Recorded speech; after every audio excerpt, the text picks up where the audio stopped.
Saudações!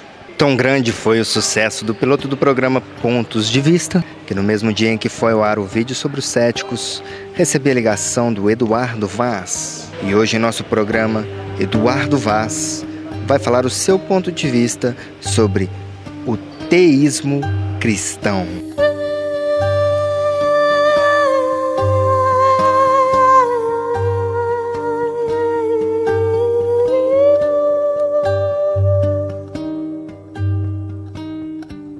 Olá, meu nome é Eduardo Vaz, tenho 36 anos, sou geógrafo de formação e sou pós-graduando em Sociologia, funcionário aqui da Prefeitura Municipal de Nova Lima. 12 anos que eu sou cristão, eu não reúno com grupos denominacionais, mas a gente tem grupos nos lares, sou um líder de grupo nos lares. Nos anos 90 eu fui um idólatra do rock, viajava Brasil todo atrás das grandes bandas, dos grandes shows, dos mega shows. E dentro do show do Mercyful Fate, eu tive uma experiência com algo que eu não acreditava no diabo. E o vocalista, o King Diamond, ele entrou no palco, eu estava à frente do palco, eu estava com uma faixa, Welcome to Mercyful Fate, e ele leu essa faixa e fez o sinal da cruz de cabeça para baixo, e naquela hora eu perdi todas as minhas forças. Foi a minha primeira experiência com algo sobrenatural. Saí naquela mesma hora com muito medo daquele lugar e eu fui na casa de um amigo meu aqui de Nova Lima, na Andrade, da banda Dynasty. Eu tive uma experiência muito forte, onde uma voz falava dentro de mim: é hoje, entrega tudo e venha. E eu não sabia o que eu fazer com aquela voz dentro de mim. Eu chamei esse rapaz e perguntei: Naô, o que eu preciso de fazer para servir a Deus? E contei o que essa voz que estava dentro de mim.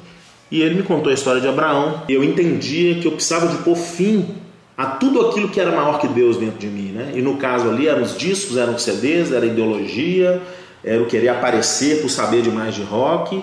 E entreguei tudo ali.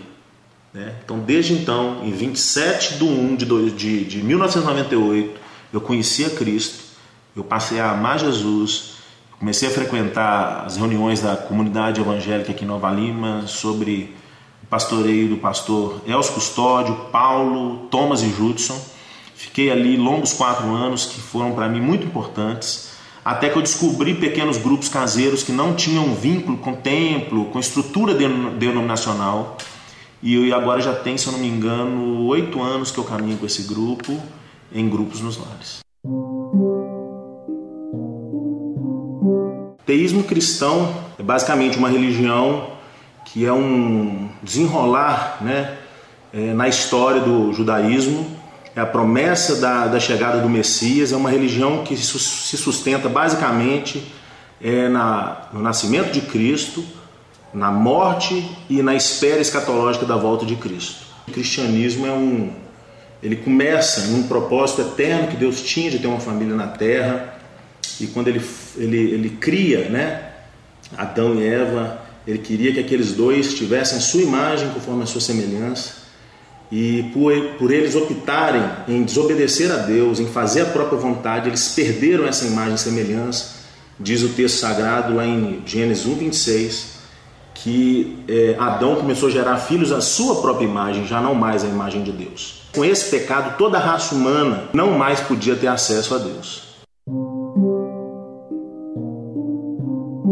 Pecado, no conceito judaico-cristão, tem a ver com o egoísmo humano, com a vontade própria. Eu, em detrimento da minha vontade e a vontade de um ser superior que me criou, eu escolho fazer a minha própria vontade. Isso é o pecado. O Verbo de Deus, Cristo, que fez todas as coisas, entende que nenhum humano mais poderia pagar pelos seus próprios pecados, porque ele era pecador. Apenas um homem que fosse 100% santo e sem pecado poderia cumprir legalmente essa demanda. Então, para a gente entender a punição, a gente tem que entender a misericórdia de Deus em Cristo. Diz as Escrituras também, em Filipenses, que Jesus, sendo Deus, se esvaziou da essência de Deus e veio nessa terra como um homem. Cristo foi o sacrifício, a porta de abertura para que toda a humanidade pudesse voltar a ter comunhão com Deus e ter de volta a vida de Deus dentro dele. Por Jesus ter morrido na cruz e aberto essa porta de volta do homem a ele, Jesus fez a parte dele de convidar todos os homens a provar dessa grande salvação. Acredito que o bem são atitudes que não são baseadas no meu egoísmo, mas no desejo de que aconteça com outros o que acontece comigo. E o mal é totalmente baseado naquilo que eu falei anteriormente, do pecado, que nós nascemos com essa semente egoísta dentro de nós, fruto, legado dos nossos pais espirituais, e que tem a ver com fazer a nossa própria vontade. Uma pessoa pode fazer o bem, batendo de porta em porta, recolhendo alimentos para poder fazer doações. Mas se lá no íntimo dele, essa motivação foi simplesmente justificar a fé dele com boas ações, no conceito cristão ele está errando, porque ele está justificando a salvação dele fazendo boas obras. É um egoísmo disfarçado. Então isso a gente entende que é mal. Agora, quando ele bate de porta em porta, recolhendo alimento, porque a motivação dele é simplesmente servir o pobre, é servir seu semelhante, é uma coisa boa. Então, por isso que eu falo que a raiz disso tudo está lá no egoísmo, na vontade de aparecer, na vontade de ser visto, na vontade de querer justificar uma culpa, alguma coisa mais profunda e interiorizada pela pessoa. Livre-arbítrio é uma questão polêmica. Livre-arbítrio é um tema da filosofia que divide parte da cristandade. O que eu chamo de cristandade? É todo corpo de denominações que professam Cristo como Senhor. Eu acredito que nós temos o livre-arbítrio e que podemos escolher, que a salvação de Jesus é a porta aberta para que nós possamos refletir e aceitar ou não. Eu acho que isso aí já está mais ultrapassado. Eu acho que a tendência hoje é os cristãos se unirem por causa do momento que a gente está vivendo, político, cultural, pós-moderno, de anulação de valores essenciais para o ser humano. E eu acho que a igreja, como nunca, precisa se unir em prol de alcançar ideais maiores do que essas briguinhas de detalhes. Sou totalmente contra essas denominações neopentecostais, não vou citar nomes aqui, mas todo mundo que vê televisão sabe o que eu estou dizendo, que fica pedindo dinheiro em televisão, fica evidenciando um ministério específico que não tem correlação com as escrituras sagradas. Eu não concordo com isso, não acho que isso tem base nas escrituras. Jesus nunca associou salvação a bens materiais. Ele falou que seríamos lançados como ovelhas no meio de lobos, falou que religião seria um bom negócio financeiro. Ele alertou, Jesus lá 2000 e alguns anos atrás já tinha alertado sobre esse tipo de pessoas, sobre esse tipo de negócio. E o que vemos hoje é nada mais do que empresas, não igrejas, né? A tendência nossa é rir, né, do personagem Henri Cristo. Mas eu já parei para tentar ver alguma coisa, associar alguma coisa nas escrituras, mas Henri Cristo, ele é uma mistura de kardecismo com texto das escrituras, com judaísmo, com modernismo, um negócio meio sem definição, e eu tenho que concordar com os que riem.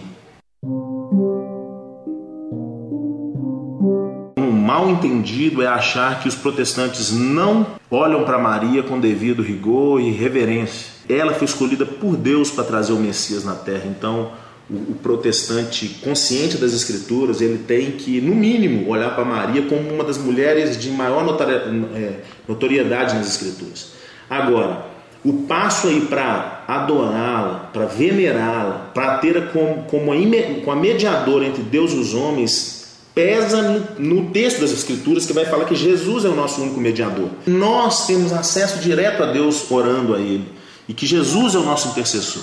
Então a gente só não usa Maria como a nossa intercessora, mas toda reverência, atitude de humildade, atitude de obediência a Deus, nós podemos nos inspirar em Maria, sim. Jesus não falou quando ele ia voltar. Então, todos os grupos religiosos que datam a volta de Jesus, eles caem numa incoerência com a própria Escritura. Já tem um bom tempo que a fé cristã está virando um emaranhado de coisa esquisita, e aí os verdadeiros estão se manifestando para não seguir uma tendência errônea de fé. Então a gente entende que Jesus também volta para cada um de nós quando nós morremos. Então a vida íntegra, a vida de louvor a Deus, a vida de coerência com as Escrituras, ela tem que ser um chamado para nós hoje, Se Jesus voltar agora, eu estou preparado. Se Jesus voltar daqui 100 anos, eu estou preparado. Se Jesus voltar daqui a 1 minuto, eu também devo estar preparado. Essa, para mim, é a máxima das Escrituras.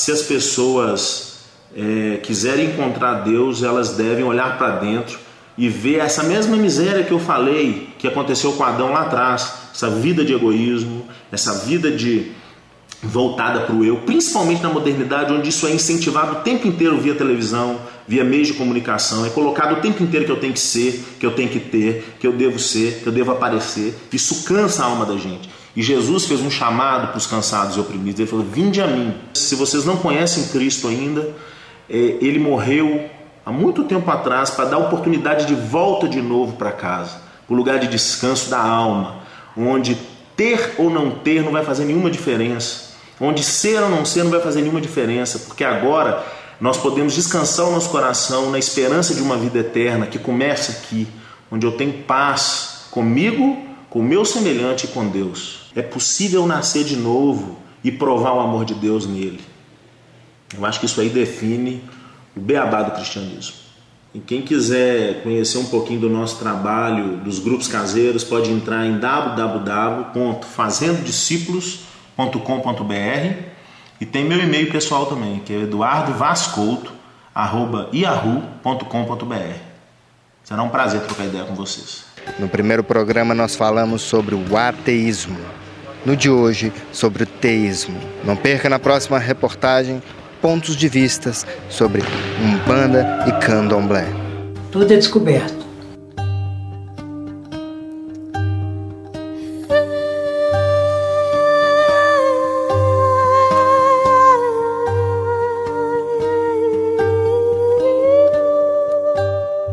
Rock para mim hoje é um estilo. Para mim ele continua sendo o melhor estilo musical. Ele só não é para mim um deus mais.